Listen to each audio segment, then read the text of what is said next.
চট্টগ্রাম এবং বান্দরবন এই দুইটা জায়গায় আমরা ঘুরেছিলাম ফুল ফ্যামিলি মিলে।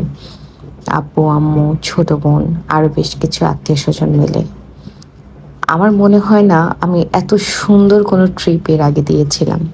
আমরা এখানে গুলিয়াখালী বিচ গিয়েছিলাম, তারপরে মোহমায়া লেকে গিয়েছিলাম।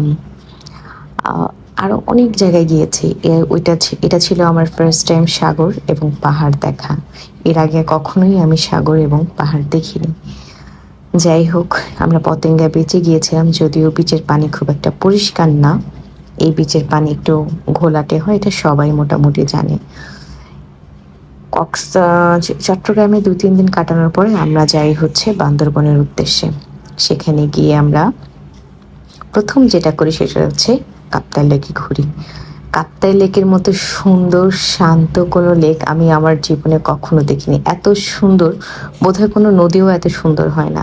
আমাদের প্ল্যান ছিল আমরা ঝরনাতে গোসল করব, কিন্তু সেটা সম্ভব হয়নি। প্রচুর লোক ছিল আর একটা মাত্র ঝরনা, এই অল্প একটু পানি ছিল। এজন্য আমরা আর গোসল করতে পারিনি। প্রিপারেশন নিয়ে গেলেও চলে আসি। এরপরে আমরা যাই খাওয়া-দাওয়ার জায়গায়। আমরা এখানে ৳৫,০০০ মতো খেয়েছিলাম ১২ জনে। আর এত মজা ছিল সবগুলো আইটেম। ব্যাম্বু চিকেনটা স্পেশালি বেশি মজা ছিল। তারপরে আমরা যখন আসছিলাম, আসার পথে এই পাহাড়টা ছিল। আমার এত ভালো লেগেছে। আমরা সন্ধ্যার পরে ডিসিশন নিলাম একটু কাপ্তাই লেকের একটা জায়গা আছে শহীদ মিনারের ওইখানে গিয়ে বসবো সবাই মিলে। ওইখানে কিছুটা সময় স্পেন্ড করেছিলাম। ভীষণ ভালো একটা সময় গিয়েছিল আলহামদুলিল্লাহ।